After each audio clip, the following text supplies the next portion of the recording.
It's open. Tonight's story is somewhat unique and calls for a different kind of introduction. Who's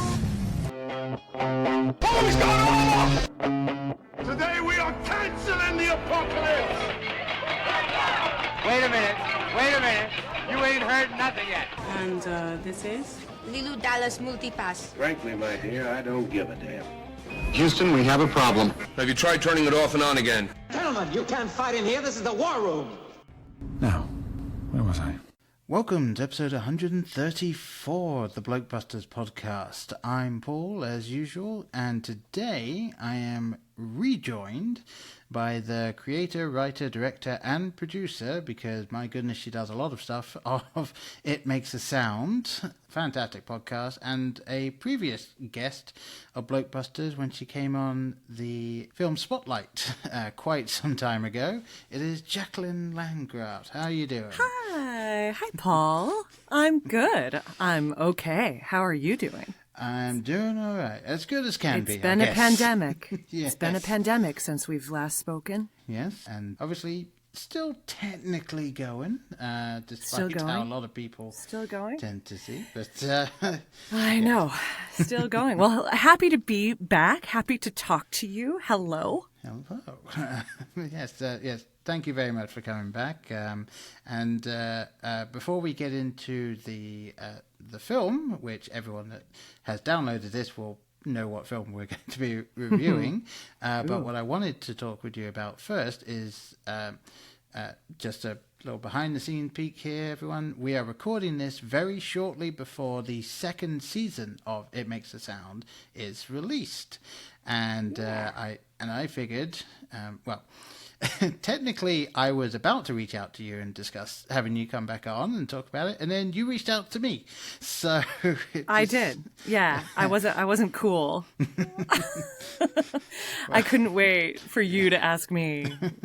I blew it. Well, it's fine.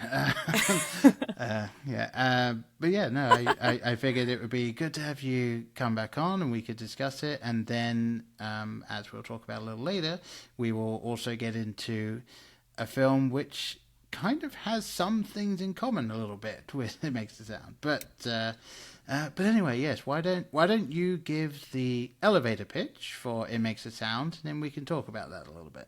I will. Thank you. Yeah, I know. I'm very excited to talk about the ways it connects to our film today. But It Makes a Sound is not a podcast like this one. It is a musical fiction podcast. And I would say it's a tender and quirky and definitely nostalgic story about a woman who returns home to her decrepit hometown on an abandoned golf course to care for her mother who has dementia.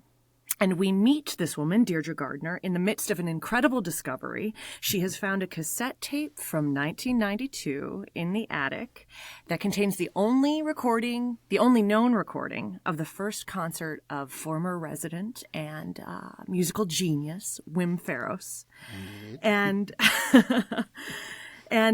we kind of quickly figure out that for various reasons she cannot play that tape. So what ensues is Deirdre's attempt to revive what she thinks is the sound of a generation entirely from memory. And on that journey, she and her mother find themselves fronting a wildly avant-garde, multi-generational band that they have accidentally formed. And that band, much to their surprise and dismay, kind of garners some international fame. Yeah. So we're coming back to a second season where things have gotten a little rougher in Rosemary Hills, and Deirdre is taking care of her mother from the nursing home and having to reckon with the fact that her public plea for people to remember Wim Farros has inadvertently created a cult sensation. Yeah, no, I'm definitely looking forward to it.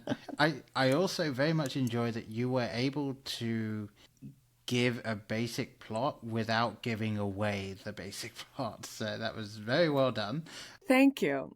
Yeah, it's interesting, like when you're trying to describe, I'm sure you deal with this when you're talking about movies, but I think for a long time I was trying to cloak the story in a lot of mystery, and now it's been a long time since the first season. It's like you don't have to be so mysterious. You can sort of state a little bit more of what's happened and reveal the plot, which is a relief. And I feel that about movies too, when people are like, oh, I don't want to spoil it for you. It's like, it's been out since 1990. You can spoil it.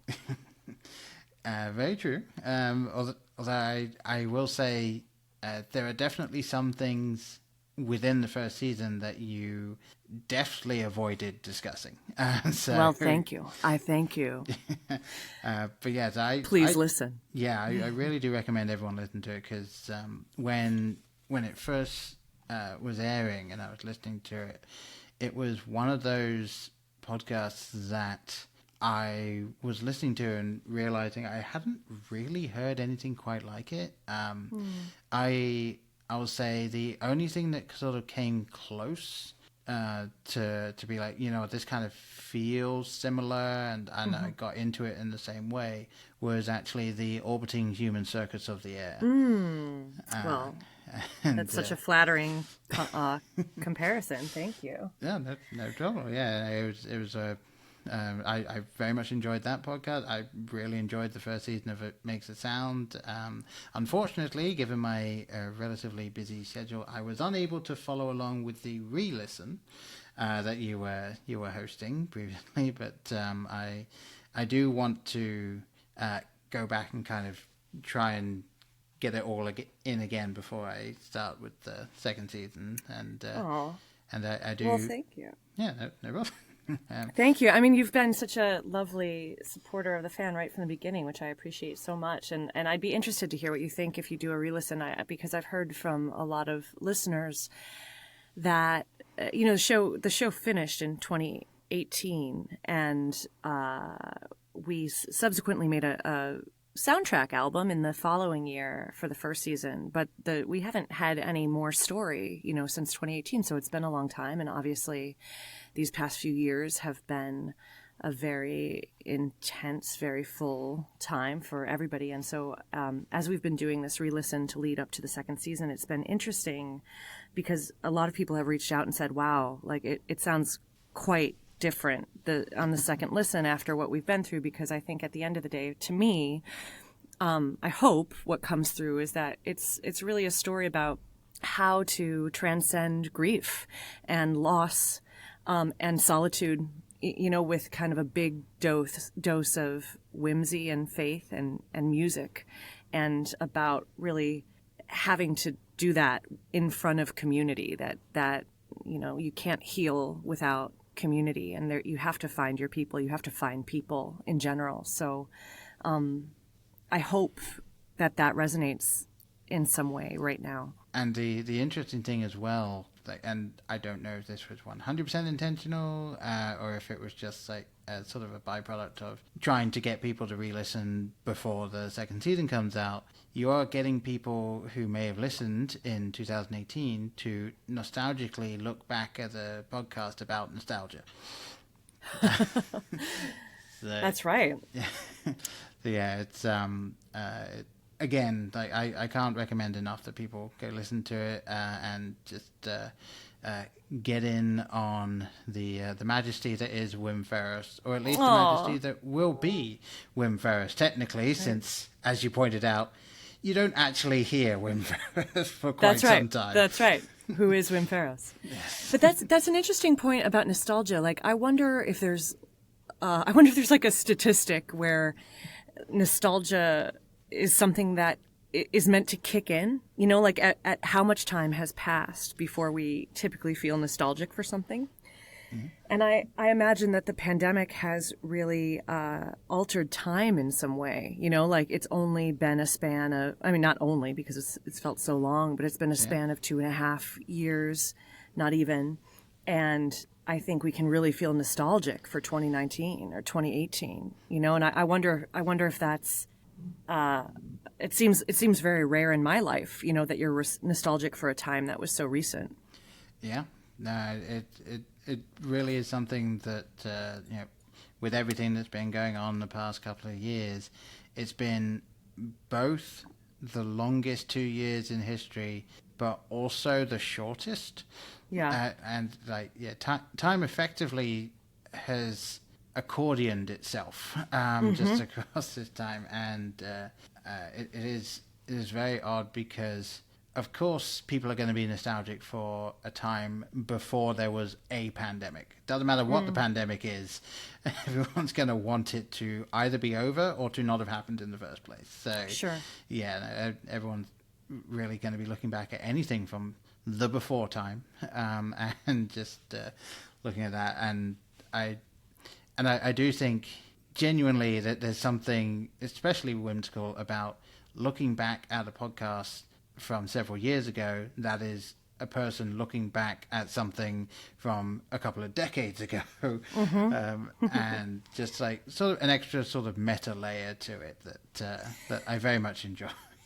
I'm so glad, because I think you'll find that there's a whole lot of meta going on in the second season. Oh, good. Yes, I am a big fan of meta humor, so yes, I'm looking forward to that then. Great. But yes, since we're not going to start getting into any spoilers or anything about the second season, and by the time this comes out, you will have at least released one episode, if not a couple, 1, 2, or 3. What is the date that it's coming out, and what is the release schedule for the second season? So the first episode comes out on May 8th, which here in the States is Mother's Day, and that was very purposeful because it's a show about a daughter and her mother. And we're releasing every 2 weeks, so every other Sunday. So that should take us to either I have perhaps a trick up my sleeve, so it's either going to take us to the end of August or the beginning of September. Okay. But like the great thing about podcasts is they're etched in eternity, right? So it doesn't matter. That's what's exciting as a relatively newbie to podcasting in some ways, because this is my only show. Like it's so exciting that people are still coming to the show for the first time, and I'm sure you experience the same thing, where it's like, oh wow, a series date, the time that is active is, especially in the fiction podcasting world, doesn't mean as much as it does, I think, of course, with television, No. Yeah, and it is something that this type of thing just didn't exist in any format, like even, let's say, 20 years ago. You could go out and buy VHS or rent it from BlokeBusters or something of something that had been on, usually a film, but I think very rarely they did have TV shows. But the idea that at literally any point in time after something is made, someone could just stumble upon it at any point. Yeah. Yeah, it's really interesting where we're at now, and I'm intrigued to see what happens. Obviously, the only thing that could befall a podcast that would mean that no one could get it anymore would be if whatever hosting server they're on, just like you don't pay the fees or what have you, and it just goes away. But even so, depending on how thorough the person that has been in charge of it is, like maybe they also have a YouTube channel or a SoundCloud or something like that. So. Well, I thought it was it makes a sound thing that happened. When was it? More than a year ago now, when MySpace basically erased all of the music. Yeah. And troves of people's, MP3s and audio files of all of this music that new music that they'd put on MySpace, and many of it just lived in the world of MySpace, was eradicated. Yeah. Yeah, it's very... I'll be honest, I have not been on MySpace since I was at university. Yeah, me neither. I would love to be back on it, though. I wish I could remember my password. Can you get on MySpace now? What happens if we go to MySpace? Assuming they haven't shut down the servers, technically, yeah. I'm going. Paul, let's start a new MySpace. This can be our new hobby. I think we don't have anything else to do. It's only right that you create and it makes the sound MySpace. Really. Or even a Wim Ferris MySpace page. Wow, it still exists. Wow, Yeah. it's a real relic. Can I tell you one of the most amazing things that has happened to me because of It Makes a Sound is that I was invited to I live in Los Angeles now, but up until a few years ago I lived in New York, and I was invited to the New York Performing Arts Library at Lincoln Center, where they hold the archives of like the performing arts archives. Wow. And so there's so many amazing relics that like are held in these sort of temperature regulated spaces beneath in the jowls in the bowels, not jowls, in the bowels of Lincoln Center. And we did a little performance there because they kind of connected to It Makes a Sound in the way that Deirdre is a very amateur archivist. And as a little gift to me at the end, they surprised me at the end of the performance. We had the soundtrack album put on an actual cassette tape. And so they put the cassette tape in the archive of the New York City Public Library. Wow. I know. I was so moved by that, and I feel, who knows if anyone will ever come across it ever in the next several hundred years, but I feel like it's one of my greatest achievements that my little cassette tape that I made is now among the archives in the New York Public Library. Yeah, no, I mean, that's insane. that's really tripping. It's insane only for the deepest of nerds, but I appreciate that you think it's insane because I also think that. I mean, yeah, like it really is something like, and, you're going to have people out there that are like, well, podcasts aren't art. Like, it's like, are you paying any attention to what's going on? Because, like, yeah, of course it is. I mean, especially, I would say, based on listening to everything from the first season and knowing some of the stuff that goes into it, like, you probably put more time and effort into it than some artists spend on their albums. Like, it's... Thank you. I would say that's true. I didn't know what I was getting myself into. And luckily I've had a few, Vin Cascione, my sound engineer, has been on that journey with me. But yeah, I wouldn't go into fiction podcasting to make your fortunes. But no. It's definitely an area where, you still have a lot of amazing creative control. And it was a journey that was thrust upon me. But I feel it's so creatively rewarding because of that. You can put a lot of preciousness into it. Yeah, I love it. I love this medium. Yeah, it is very interesting, and I'm excited to see what comes next. I mean, not even just with the medium, but also to see what you do with it, because obviously you've got the next season of It Makes a Sound coming out, but given what you've done so far, I'm intrigued to see what other things you may end up doing. Thanks, Paul. Thank you so much for saying that. Yeah, no problem. And I guess with all of that, we should probably jump over to the other reason why you're here. So can't wait.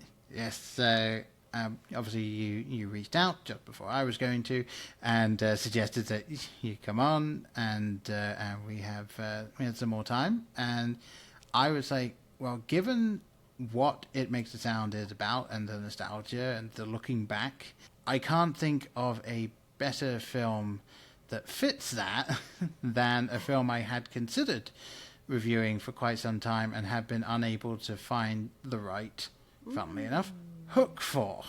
Ooh la la. Yes, so I figured this time, why not do 1991's Hook?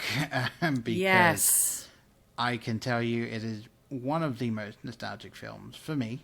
Absolutely, definitely a huge part of my upbringing.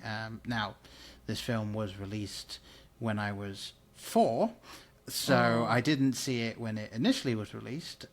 Not only because apparently it was only originally theatrically released in America and Canada. So it did not get, as far as I can tell, it did not get. Considering it takes place mostly in London. Yeah. Yeah, you'd think that, and it's a sequel to Peter Pan with Robin Williams, directed by Steven Spielberg. Right. Why is it not a worldwide release? That's interesting. But way back when, they did not do that. Budget for this film was $70 million, and just in America for the original release, it made $119,654,823 US dollars. So, good job, Spielberg. He's such an underdog. Yes. I think he'll go on to do good things. Yeah, I think so.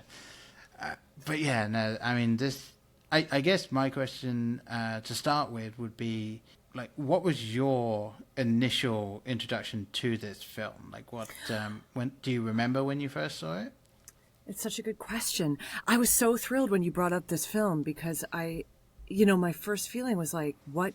It felt similarly like such a seminal film of my childhood, but then it's like, I really could only remember the feelings of it. There was so much that I feel like I couldn't recall how it actually went down, like how they ultimately framed it, the individual scenes. But this is how memory works, right? It's so hard to know if I actually remember this or if upon my very recent rewatch, I kind of dug up all of these almost sense memories around it. So I think that what my memory now is telling me upon the rewatch is that I watched it for the first time with my cousins in rural Wisconsin, and that we were like in my aunt and uncle's basement and, kind of glued to the television. Of course, that I didn't see it in the theater, but I watched it as a VHS tape. Yeah. And I have no idea, I have no idea, but there was so much that kind of came back to me sensorially around it. I think if before I did the rewatch, if I was kind of forced to say what I definitely remember, it's like I remember the look of the film, absolutely, and I remember the food fight scene, very clearly, and I remember Gwyneth Paltrow very clearly.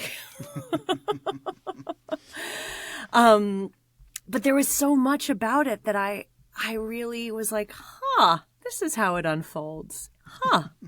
No recollection of that. Like, truly no recollection even that, like, we meet Robin Williams as a, kind of busy corporate lawyer.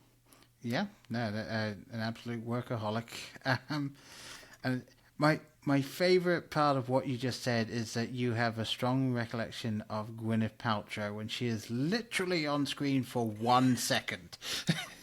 I know. But then, what I really thought when I was watching this, I was like, well, this is one way it's dated. It's like, this is a movie about lost boys, and every woman is Gwyneth Paltrow. Like, every woman in the film looks like Gwyneth Paltrow. Like, obviously Maggie Smith is meant to be old Gwyneth Paltrow, but then there's actual Gwyneth Paltrow, and then there's Robin Williams's mother who looks exactly like Gwyneth Paltrow, and then the kid who, of course, looks like Gwyneth Paltrow, and the wife who looks like Gwyneth Paltrow.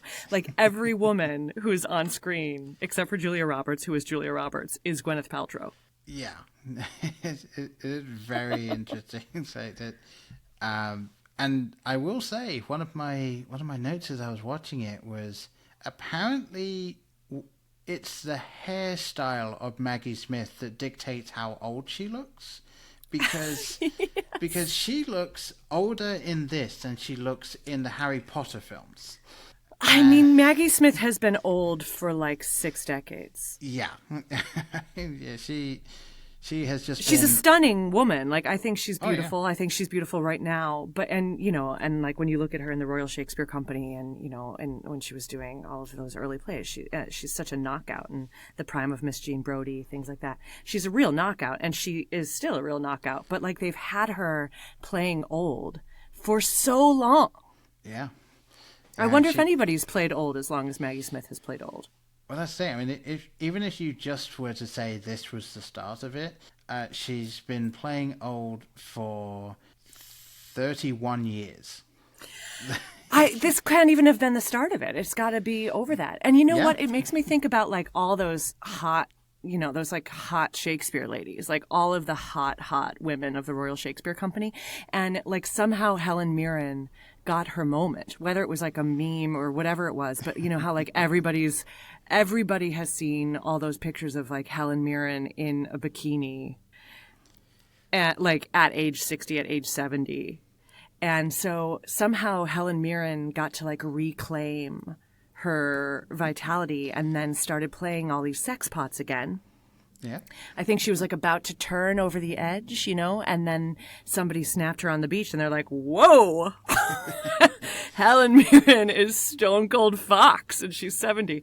But I feel like Maggie Smith should have staged a paparazzi photo like that because, if somebody had just been like, oh my God, Maggie Smith is also a Stone Cold Fox, her whole career could have turned.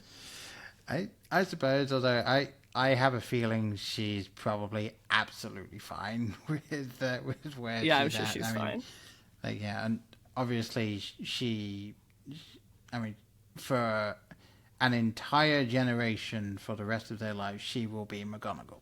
Like, there's just nothing else. Doesn't matter what else she does at this point or what else they see her in. She is McGonagall, and I have no issue with that. That's right. Right. But yeah, one thing I did want to ask you, and Sounds one sad, of many right? things, but like one of the big things that I initially thought of when I was like, okay, we're going to do this film, is can you think of anyone else who could have played Peter Pan grown up?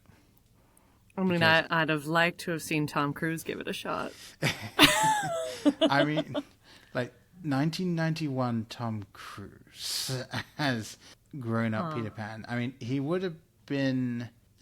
I mean, he basically would have fit into the same clothing that the original Peter Pan wore. So I guess he would have had the body for it. But I mean, someone who just so embodies. Like, Yeah. I mean, I Peter can Pan, think of someone, like one of my favorite actors, and you mentioned the Orbiting Human Circus, John Cameron Mitchell. Like, how much would you pay for Hook starring John Cameron Mitchell? that would be interesting. That would be amazing. Yeah, and I've been trying to rack my brain to think like someone who could obviously do the he's completely lost all of what would have made him Peter at the beginning, and then someone who can then pull off Peter's back, like once he's gone for Peter again. And really, the only thing that I can think of, the only person I can think of that would even come close, was actually Jim Carrey, but he's not the right build. Like, if that sounds weird, because Jim Carrey can absolutely do. Yeah, he's an amazing actor. Serious, and then he can do the silly, but like it's still not right. Like his style doesn't fit. But if you think of someone who was frustratingly just like the eternal child, like someone who was so loving and so like could connect with anyone. Like for instance, Mara Wilson when he was working on Mr. Doubtfire, and all that. Like I can't think of a better choice I know. I mean, Robin Williams was such a beautiful thing that we had, like such a beautiful human, such a beautiful thing that now will always live in our imaginations. And actually, I feel like shaped for several generations of imagination, I feel like he was out of time and, that puckish character who was, as rightfully captured in many films, just out of this world, not of this world. And that it's always good to be reminded of that. It's good to watch, because when you're watching Hook, when you're a kid, in some ways, I guess you take Robin Williams for granted only because, you're not thinking about him being an actor, but he is embedded in the very fabric of your being, and he's embedded in the very fabric of my childhood, and my imagination. And so it's always, whatever anybody thinks of this movie, it's just like, of course it's a perfect vehicle for Robin Williams. Why would you do this movie if not for Robin Williams, right? Yeah, absolutely. And it was so odd to go back and rewatch this. This is the first time I've watched this since Robin Williams died. And yeah, me too. Yeah. Yeah, it was odd to rewatch this, and like I didn't realize that I knew it was a little bit until he really started to accept that he was Peter and then become Peter again. I didn't realize it was a full hour to an hour and a half. I know, my God, the exposition. But the thing that got me was, even though it took that long, I wasn't bored. And I don't know how much of that was nostalgia, but watching it, I felt they did a good job pacing it. They really set up, just how bad of a father. And not necessarily that he wasn't providing for his kids or anything like that, but he is absolutely not a present father. He's working himself to the bone, and then after you saw that quite clearly, you then got to see where he came from. And even though I don't think a single person went into the film not knowing that Robin Williams was playing Peter Pan. Sure, of course, right. It was still not until you got to see Granny Wendy and they really started talking about the old stories that you started to go, oh yeah, he was Peter. Okay, what the hell happened? And then Hook comes along, and a fantastic way Dustin of doing Hoffman, it, I thought. Yeah. And I actually wanted to ask, I don't know if you're aware, did you catch the other role that he has in the film? That Robin Williams has? No, that Dustin Hoffman has? Yeah. No. Perhaps I was chopping my Brussels sprouts. He's the voice of the pilot on the plane. Oh. So. Wow, that is amazing. Yeah. That's so amazing.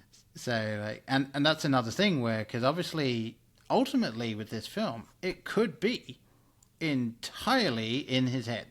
Wow. They set it up in a way that pretty much everything that happens, is pulling from things. So, Hook, this ultimate force that's been hounding him for his life and that he is scared of, it's the voice of the person flying the plane, and he's terrified of flying. So that is so interesting, and it makes me actually relate it to one of my favorite stories that about filmmaking that is connected to Dustin Hoffman, because years ago when I was living in New York, I went to see the great Mike Nichols speak, and at the 92nd Street Y, and he said something to the audience.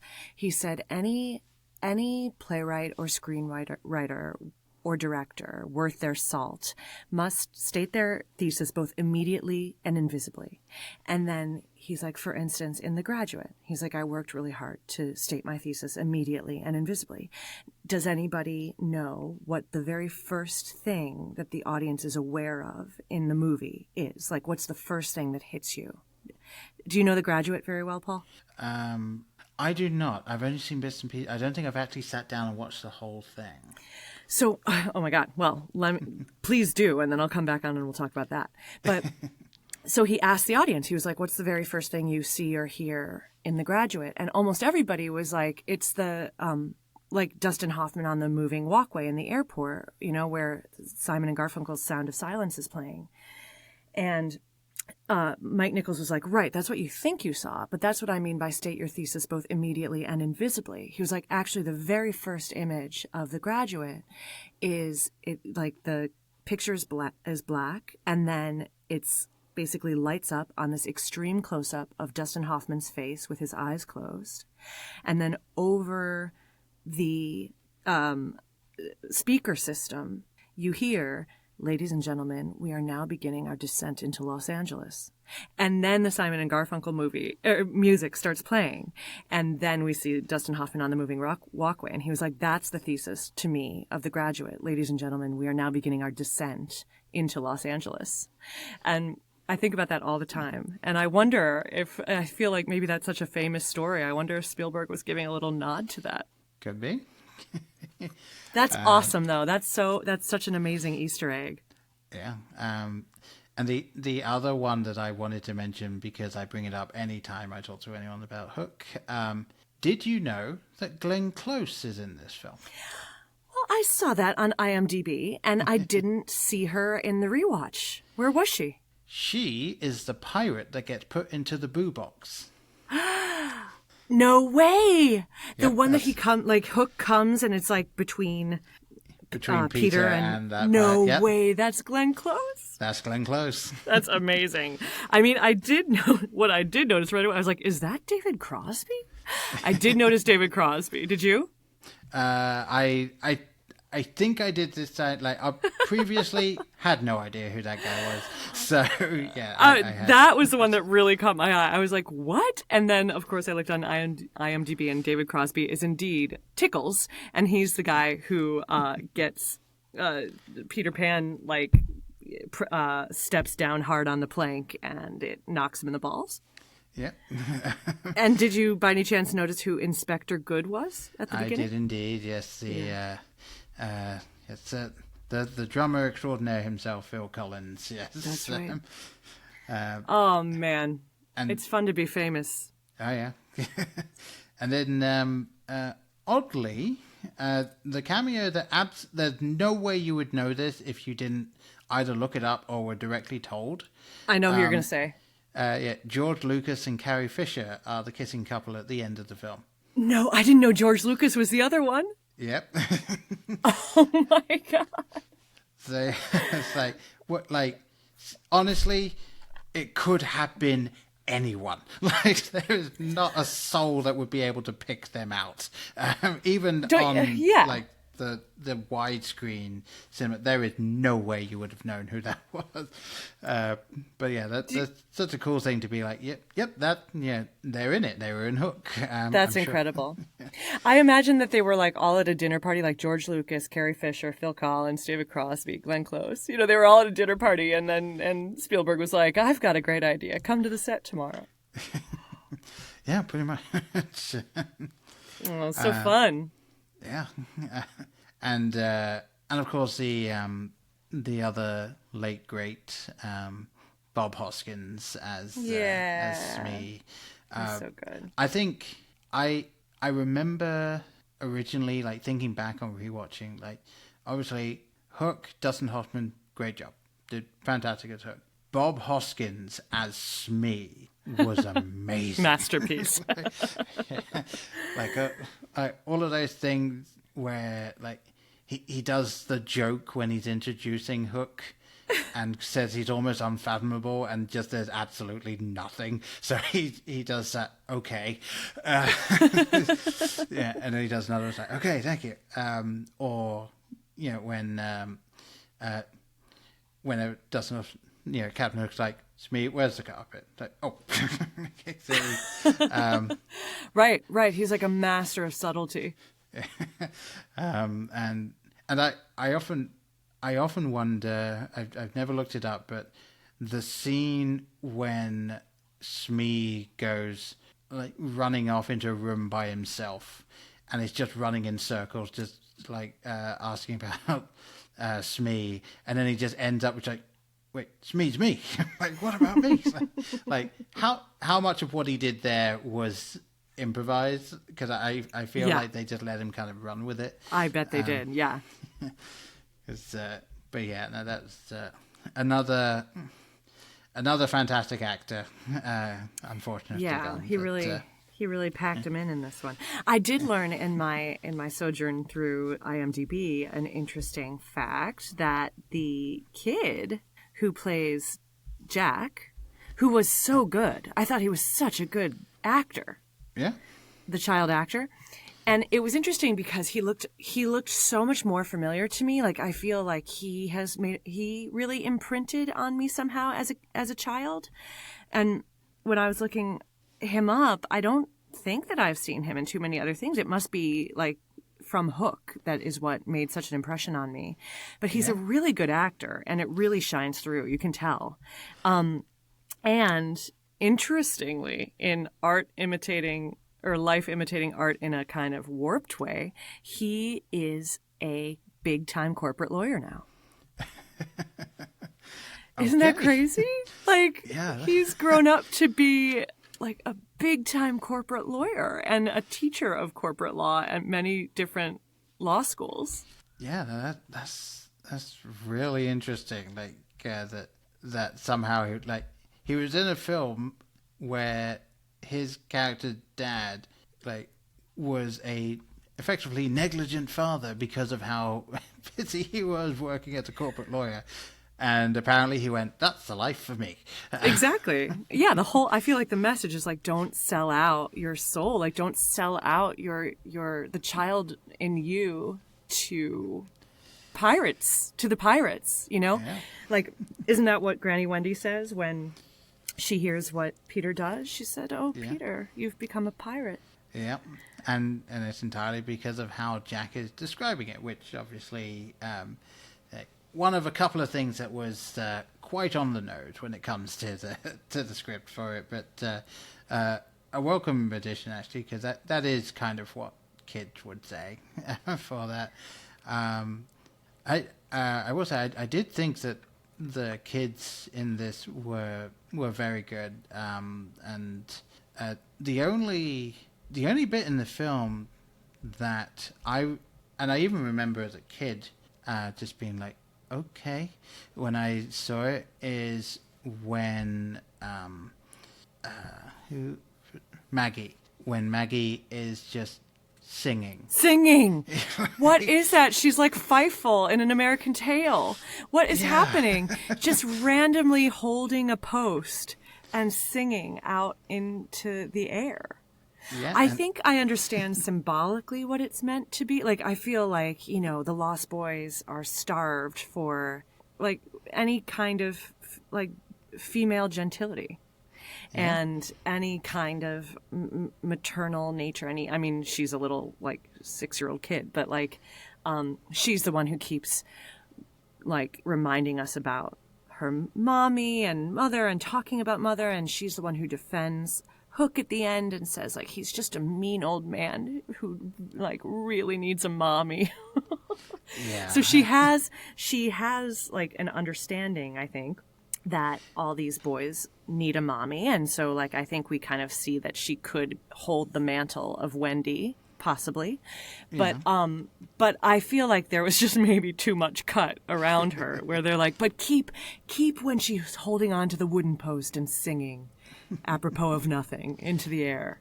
Yeah, like, I mean, there's pretty much nothing else in the film that says we're going to have a musical moment here, and then just all of a sudden she's just singing, and it's like, I was trying to remember, I didn't go back and rewatch Peter Pan. Is there a moment when Wendy is singing to the Lost Boys in that film? Because maybe they were just trying to... If there was, I mean, I know she was telling stories to the Lost Boys. I don't think she sang, but maybe. Yeah. Did she not get a song? Seems like they need to, like, you know, have some of the Disney Sopranos be able to work back then. Yeah. I mean, they had a number of songs in it anyway, and maybe they were just like, nah, Wendy doesn't need one. But I don't know. Yeah, I was going to say she definitely felt like she was fulfilling the Wendy role in Neverland. Yeah, like being there.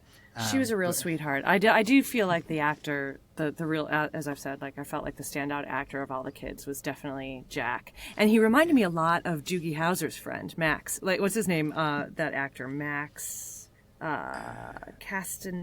Castanello or something like that. Maybe that's why he felt so familiar to me, because he, like, really seemed like Doogie Howser's wingman.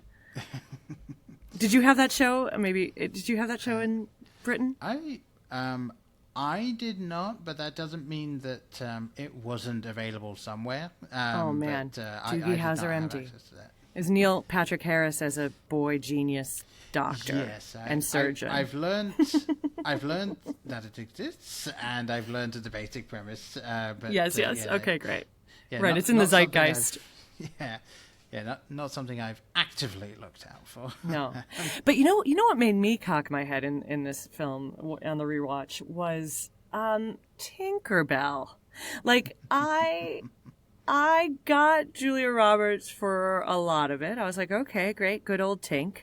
But what about the party she throws him for the welcome home and like is suddenly in a full ball gown? I was like, did Richard Gere just come in? Like, did Richard Gere just buy you some clothes, Tink? Like, what? And then she gets bit. I want to talk about that part. What did you make about that part? Let's tell the audience. Because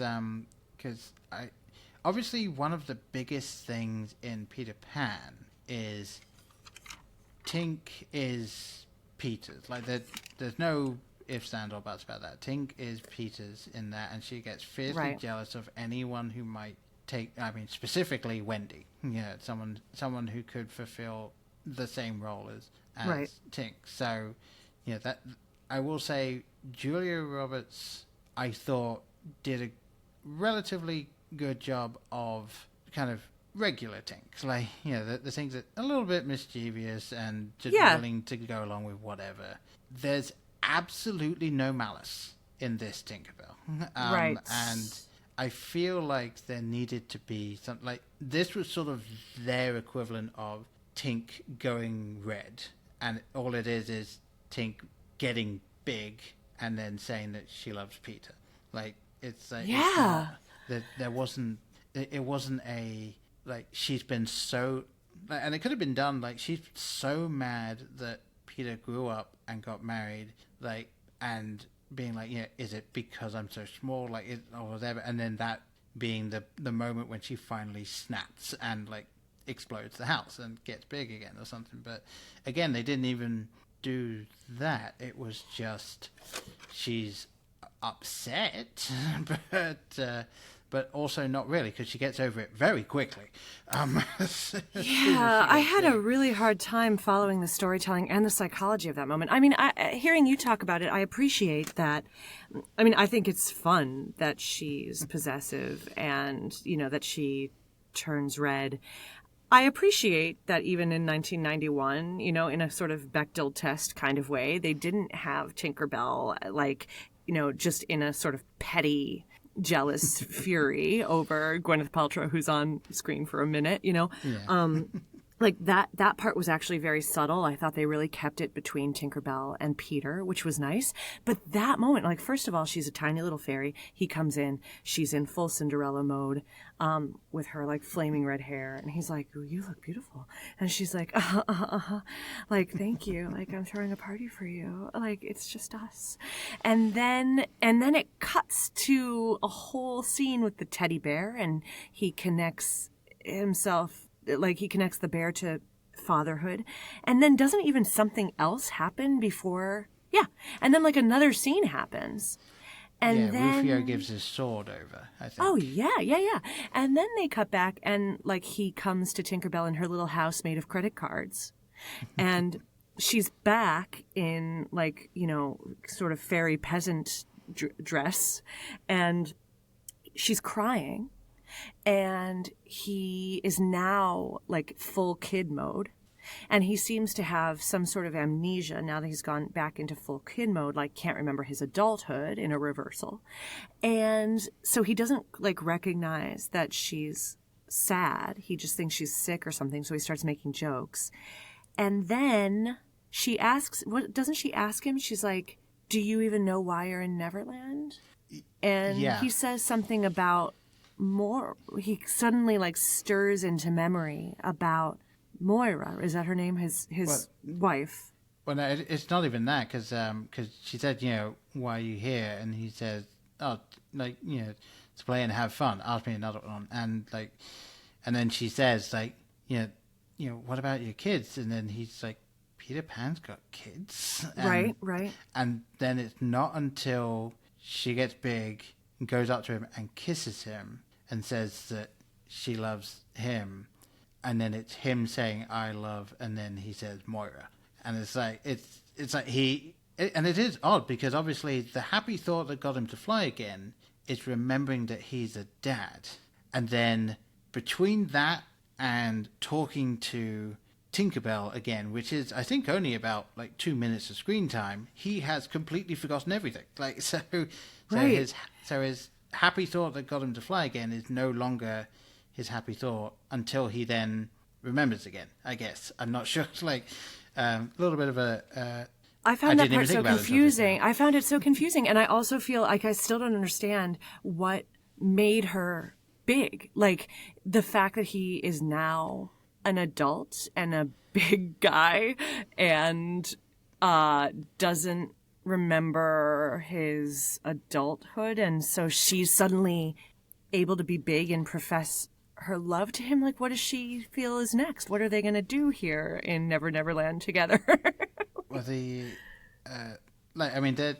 does just have that. It kind of feels like a throwaway line, but after she does explode, she says, "Dear me, I did it," and it's like she was trying to do. Is it something that she's tried before and she finally was able to do it, or is it something that she didn't know she could do, and then all of a sudden she obviously is now big? It definitely felt like obviously, if she felt that she isn't enough for Peter at the size she's at, she was just trying to get bigger. But again, it was definitely something that felt like they wanted to address the original, the original relationship from the first film. But the problematic part is they're not going to have Peter Pan suddenly decide he's in love with Tinkerbell, because that's not going to work. It's funny. To me, it felt like it was a moment where it was like, we can't have our biggest, most gorgeous star not be her proper size in a ball gown for at least 45 seconds of this film. Yeah. And kiss our leading man, which was annoying to me. I was like, really? Come on. Yeah, and this came out, a year after Pretty Woman, so so pretty much was just she was dressed up in that. Do we do it again? Yeah, let's do it again. But yeah, it probably was a studio note if I had to guess. I absolutely feel it was, and I feel like Spielberg was like, "Fine, let's do it. It's not going to work, but I'll show you." Yeah, he probably got an extra $10 million out of it. It's tell you what, I'll do it if you give me more money to dress up the Lost Boys area or something. Yeah. But that's it. Speaking of, kind of, I think why we're tying this movie into It Makes a Sound is sort of the thing that I'm obsessed with is, the impossibility of memory. The fact that whole pieces of our memory get lost, get compartmentalized, get taken away. And I do think memory is such an interesting thing in this movie. At the beginning, it's almost like, I don't know, from a contemporary lens. I mean, maybe you'd know better because of the line of work you're in, but it's almost like Peter's time, Peter Banning's time as Peter Pan is totally erased from his memory. He says that he doesn't remember anything before he was adopted at age 12. And it's almost like trauma, it's so separate from him. Yeah. And then there's this moment that we were just talking about where it's like the second he kind of goes back into his childhood, he has an amnesia for his adulthood. Yeah, and they even throw in a line when Maggie's being taken away from Jack, where she's yelling "Neverland makes you forget." So it's almost like, did they throw that in so that they could have Peter forget his adult life? But I do think it is interesting because it seems like, and obviously, this is all conjecture based on, we're basically Charlie Day now with the with the poster boards and the string everywhere. But like in the original Peter Pan, it very much seems like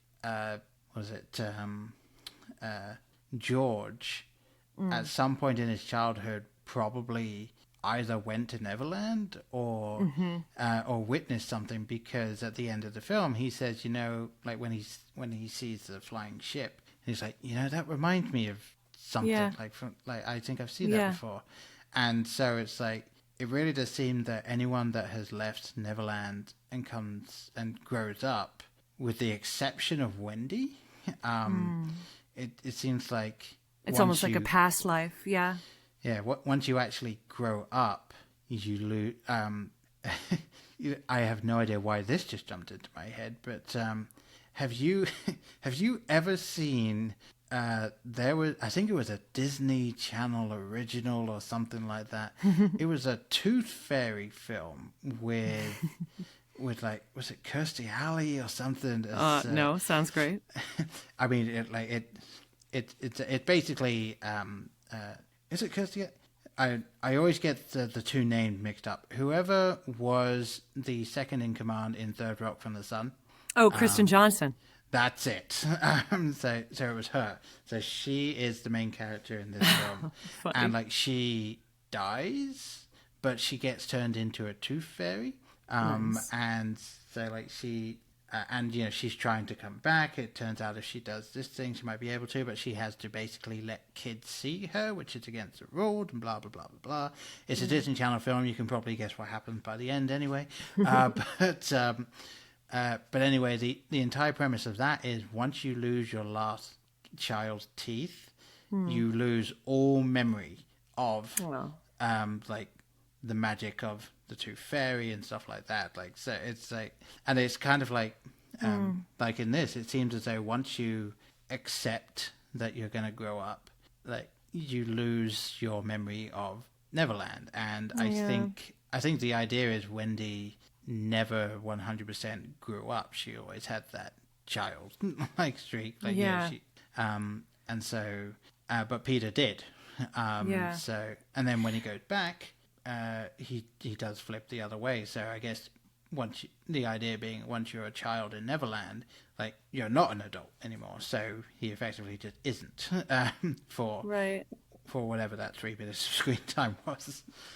I like that also, though, in Neverland, like you mentioned, what Maggie says, like, Neverland makes you forget. Yeah. There's something about Neverland that feels like the river Styx, like you're in there and you forget your mother.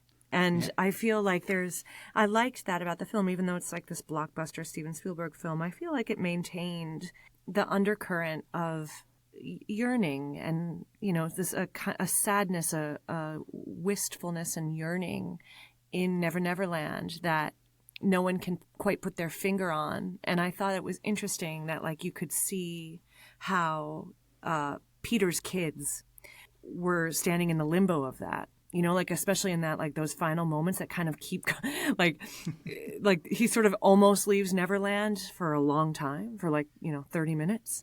And he, like, almost kills Hook and then gets pulled away from killing Hook by his kids, and then almost kills him again and gets pulled away from killing him again by his kids. And then he's celebrating with the Lost Boys and he, like, continuing to play. And then his 2 kids are just watching him play again. There's something very, very poignant and beautiful about that, of like, what is the bridge? What is the bridge from childhood to adulthood, and how do you keep the bridge? Like, is there a bridge? How do you find it, like Wendy's found it? Yeah, and it is interesting because, I mean, obviously, once again, you can even make the argument that after Hook is, to quote from the Wikipedia article, devoured by the reanimated corpse of the taxidermied crocodile. Whoa, which that's is what a that was? fantastic sentence. Yeah, apparently that's what it was. I mean, yeah, I never 100% understood what was supposed to be happening in that one, because, I mean, obviously the idea being he got eaten because there is a cartoonish burp after after that all happened. But yeah, it's never actually explained how this crocodile actually comes back to life for a second. But whatever. It's the end of Hook because why not? But yeah, like once he's actually celebrating again, like the question is he back to Peter again? Like, has he forgotten again until he sees his kid? Like, I don't think that is the case necessarily because they don't have him have a like, oh, right, yes, like moment. It is more of a like, he was obviously celebrating, but he knew that he had to get his kids home. But yeah, like, Yeah. I don't know what the film itself doesn't even really give you a solid like answer to anything like that. I mean, at the end, when Tootles finally gets his marbles back, which, That really did me in. That really got me. Yes, I never. He's lost like my King marbles Lear, after yeah. all. And like it's one of the things where the film, up until the last literal minute of the film, like you could take it that it could entirely have been in his head. Like, there would have been some real stretching to, okay, where did the kids go? But like ultimately you could say like this was Peter Banning's like midlife crisis type thing. Right, as he says, he's like, I'm having a nervous breakdown. I'm following the light. Here I go. Yes. Oh, there's the house way down there. But like, with everything that was sprinkled in and the way they set it up, like genuinely they could have made it an ambiguous ending, and then Tootles flies off back to Neverland, and it's like, nope. No. Turns out that was all true. No, I feel though at the end, like it's like in the great sort of Joseph Campbell Hero with a Thousand Faces sense, like they've integrated. I guess I'm answering my own question in some ways. Like, you get the sense that now that they've been through that journey, like all of that family is going to be like Granny Wendy. Don't you get the sense that like they'll always remember Neverland, and they might even return, or they might not need to return because they remember it, and they've chosen to grow up and be like an integrated whole where they're adults, but they still have like magic and whimsy. Yeah, I absolutely agree with that, and especially with Peter's final line being the inverse of Hook line, because obviously Hook says to die would be a great adventure, like the last great adventure, and then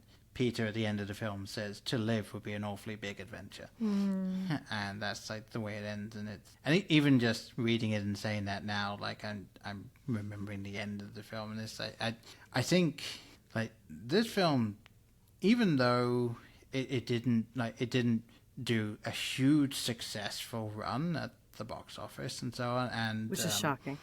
Yeah, and the interesting thing is like I tried looking up the numbers for it, and the actual box office listed on Wikipedia is 300 million, but I can't find any actual data on anything that isn't domestic. So it seems like it wasn't actually very well like tallied back then. But I what think a garbage that, number. Yeah. I feel like It's languishing in this film- poverty. I know. I mean, it only made 230 million over its budget. You want to hear the numbers from my podcast? I mean, if you want to give them out, go for it. Yep, negative XYZ. Yeah, somehow people have spent an inverse amount of time listening to the podcast. They've actually spent time telling you they're not going to listen to it. That's what, No, I just meant like the budget, or like the income. yeah, I mean, I think if if anyone wants to take away anything from this entire podcast, it's don't get into podcasting to get rich quick, because it's not going to happen. No, but it is very rewarding, and you can go back to Never Never Land and Yep. play and be whimsical and create and imagine. Yeah, no, exactly. And we're not all here to be corporate lawyers like little Jack, little child actor Jack. Yes, who didn't learn anything from He his learned time nothing. in this film. I know, he learned nothing. It's a beautiful film. It's like I'm liking it more as we talk about it, because it's just, Peter Pan is eternal. It is such a beautiful story. And I like Tinkerbell. I think it's Tinkerbell's last line, when she says, "That place between sleep and wake, that's where I'll always love you. That's where I'll be waiting."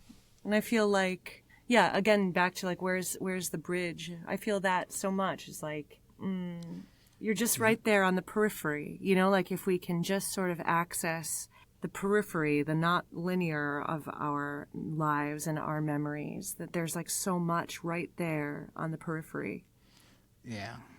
And although, again, if you actually think about it, like from a purely just straightforward standpoint, a little creepy.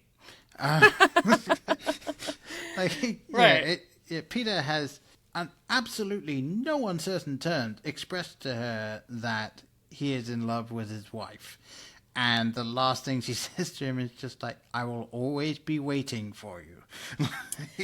It's true. That's why I so very much wish that one scene where she becomes big, it was not in there, because then it would just be like a very lovely, like a beautiful platonic love, or more than platonic, like loyal, deep friend, comrade, protector love. Yeah. And they really ruined it with that moment. Yeah, and I didn't, obviously previously when I watched it, I wasn't really picking up on those kind of things. Like I obviously was more just swept up in everything, but like actually sitting down and trying to disseminate some of this stuff, it's like, yeah, no, that's not great. Problematic.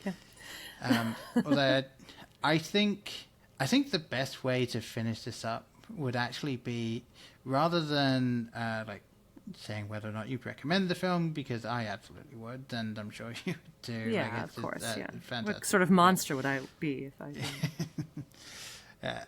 But what is your favorite thing from this film? Like, either because it was a nostalgia thing for you, or just on this rewatch, like just one thing that stood out to you as like either a joke or a line or something like that just stuck with you. I can give you mine. Yeah, you start then. Okay.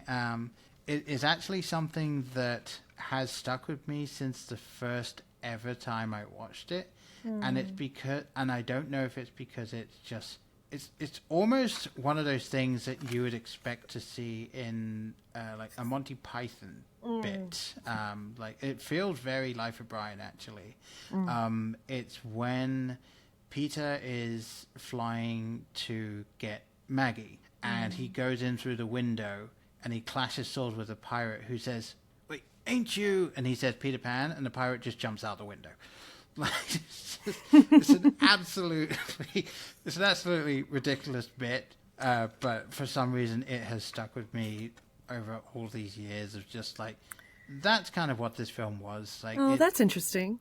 It wasn't taking itself too seriously, and any pirate that by himself is taking on Peter Pan probably would jump out the window, because they're not going to get Peter. So I found it a very fun moment, and I still laughed at it the same way I did the first time I saw it. So. Well, that's great. That's very joyful, and there you go. Like, that is the nostalgic bridge from the present to the past for you. Yeah. Probably laughed in the same way that you laughed when you were a kid. Yeah. Well, hearing yours, I did remember mine, and it's, if you'll forgive me, like, it's much more sentimental than yours. Sure. It's the moment when, I don't know what this Lost Boy's name is, but that, like, beautiful, one of the littles of the Lost Boys, like, has a sort of extended scene where Peter has like just kind of come back to Never Never Land, and they're all told it's Peter Pan, and they don't believe it, and they've been questioning him. And then the one boy sort of comes forward, and Robin Williams is kneeling, and this boy just clutches his face and just starts playing with his face as though it's clay, and just keeps going, and the scene goes much longer than you think it can, which I really respect. Yeah. And then finally, like, he puts Robin Williams' face into a big smile, and then he just says, "Oh, there you are, Peter." Yeah. And then all the boys like slowly come forward, and they all start playing with his face, and they keep putting back in a smile, and then they're all like, "Oh, Peter. Oh, hello, Peter." Oh, come on. That moment is so gorgeous. Yeah, I mean, the really well done. As you were talking about it, I was trying to look up some of the names of the Lost Boys. I don't know for sure, but one of the Lost Boys' names in this film is Too Small. It might be Too Small. I'm gonna hazard a guess that's probably. although Too Small is probably the one at the end that he's like, "Who am I gonna be in charge of?" And then Peter says, "The bugs, the littlest bugs." Yeah. Yeah. So it might not be him, but it's one of the Smalls. Yeah. That's a lovely, lovely moment. I think the Lost Boys are, they really get me. Yeah, no, I mean they again, like, they did a very good job of like casting the Lost Boys, because I mean, they weren't just gonna have the Lost Boys from Peter Pan, like that wasn't just gonna happen. And then of course they have a new leader in Rufio. Sure. And Rufio's death is very fast and very terrible. And I thought that Lost Boys, I thought you couldn't die in Never Never Land. So what's up there? I don't know if that is officially a thing, actually, thinking about it. Because he said, you don't Peter grow says, old. You don't grow old, because Peter says, like, when we see his reasoning, when like the carriage rolls away from his parents, he's like, I ran away because I didn't want to grow old, because people grow old and die. Right. Well, that's the thing. So he didn't want to grow old because that leads to death, but that, obviously, ultimately, that you could fall from a great height and still die, and you're not dying from old age. So I think it was interesting, because I think that is the only death in the entire canon of Peter Pan. Yeah.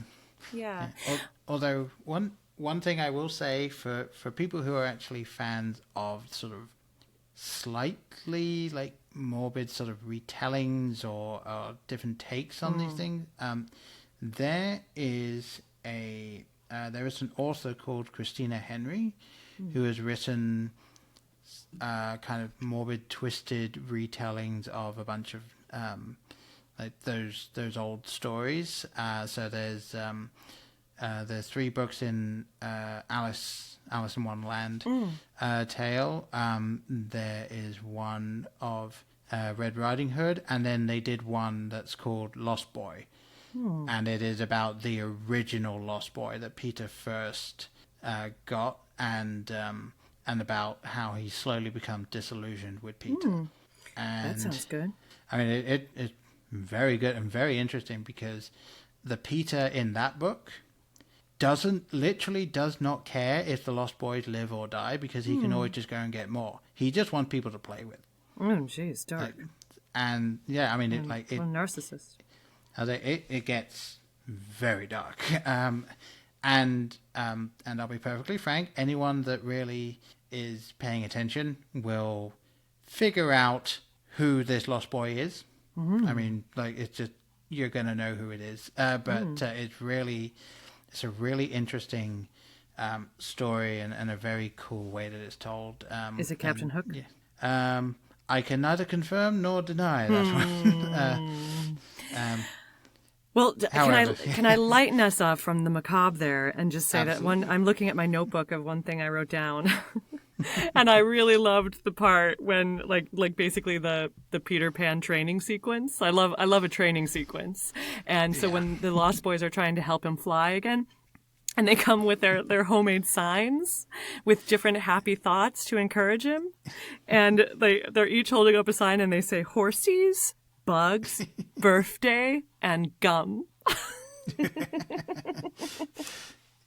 I very much enjoy it. Like, and yeah, again, like if it wasn't, I will say, if it wasn't the pirate jumping out the window, that was the thing that kind of really stuck with me ever since the initial watch.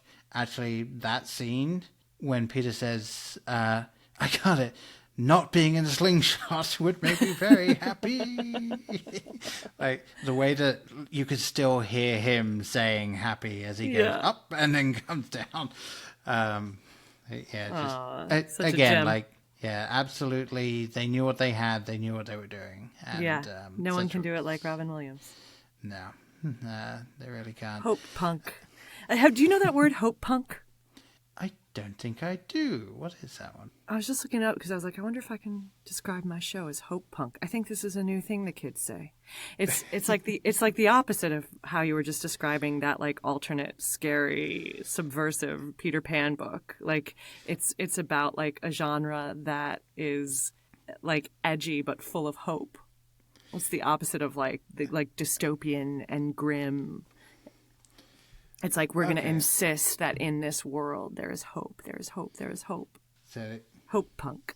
So the opposite of like grimdark. I think it's the Do you know that phrase? I didn't know that phrase. I have heard grimdark before. Took me a while to pull that up because very much like you said, like the books that I was describing, I would class them as grimdark, absolutely. Right. But yeah, no, hope punk. Hope punk. Yeah, I mean, Robin Williams was sort of the head of hope punk, I would say, for us in our childhoods. Yeah, pretty much. Oddly, there was one other film again with Robin Williams in it that I considered asking you to come in on, and maybe we can do it again in the future. Patch Adams. Not Patch Adams. Good. I've never seen it. But a similar film that kind of a lot of people haven't seen or haven't decided to watch. Have you seen the film Toys? You know, I think I saw that in the theaters, and I don't remember it. I remember it very well, and I don't really know anyone else that has watched it.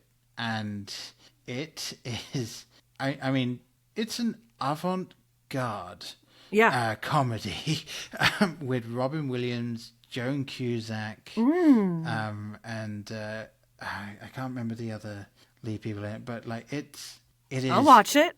Out there, it is absolutely out there. So I remember like the trailer of it. I can picture the poster right now, even, and there's something like he's almost in like a suspenders or something. Is that right? Like. Kinda. I mean, he's always in suspenders, I guess. Robin Williams is always in suspenders. Yeah, no, he's a suspender actor. Yeah, they took his promotional still from Mork and Mindy and just shoved it on the poster. From my recollection, he's basically in this odd, almost Willy Wonka-esque sort of setup, and like, it's. I'm not actually going to go into it because I kind of want you to watch it so that we can talk about it. I will. I'd love to. All right. And so at some point in the future, we'll have you back on to talk about that. Season 3. Exactly. Thank you, Paul. Thank you for having me on. This was so fun. Yeah, no, anytime. And before we let you go, why don't you tell people where they can find both you and It Makes a Sound? Sure. You can find me on various social medias and also on my website, JacquelynLandgraf.com. And that will lead you to itmakesasound.com. And you can follow us on Twitter, iMass Podcast, and listen to the podcast wherever you've listened to a podcast. Yes, all good podcatchers. You'll find it there. And yes, to piggyback off of that as well, if you want to get a hold of us about this episode or anything else, just search BlokeBusters You'll find us on Facebook, Twitter, Instagram, or you can go to blokebusters.com and look at the lovely snazzy website that I have there. But yes, no. Again, thank you so much for coming back on. It's been a blast talking with you about this and about It Makes a Sound. Very much looking forward to that. And I guess by the time this comes out, very much loved the first few episodes. Oh, thank you. Yes, no, they were fantastic.